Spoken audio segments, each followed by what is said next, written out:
Amen. Alay ko na Ginoo may Ginoo. Tungod kay gihatagan pagpugod Ginoo. O iya sa pag-awi, iya sa pagpamulong, kung sa akong gamiton, iya sa iglesia sa mga tao. Kani, sa wapang ko makadawat sa Ginoo, isa sa kadawat ako, di man magkasa ang akong pag-awi alang sa pagpagarbo sa akong kaugalingon. Pakigsinder sa mga mag-aawit sa kalimutan. Pero ang akong pag-awit karon alang na sa pagpasigimog sa Ginoo. Nga mo'y nagluwas na ko. Busa ang kalibutan, bisag di ako sa kalibutan, akong nasinati nga akong nang mabiyaan sa hinay-hinay. Kung kini mo'y kalipay Ginoo, na ang iyang mga anak sa hinay-hinay makasinati nga nakabiyaan na sa kalibutan. Saan rin yung kalibutan? Ang kalibutan karon puno sa kasabot, puno sa kalabalaka, puno sa pagtumot, tanan nga mga daotang mga elemento nga atong isinati o na ang kalibutan. Naghamang magtotoo nga naipiktuhan na ni.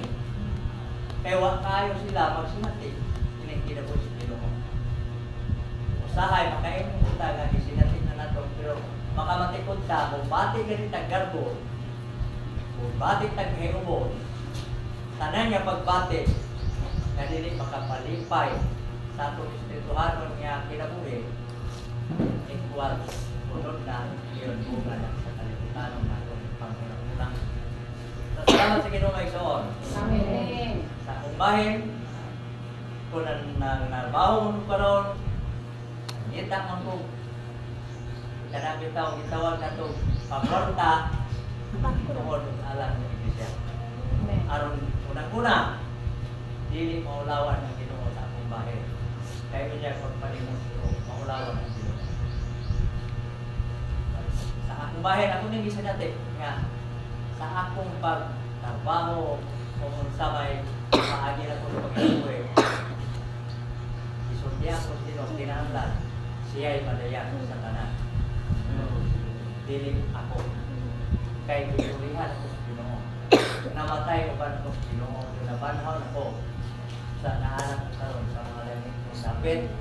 Busa, ang akong pagpanantaw, hindi na iniyutaan. Bisag di ako kukuyo. Ang akong pagpanantaw, ang mga langit kong butang na lang. Bisag nagtrabaho ko, na nilabuhit ko iniyutaan,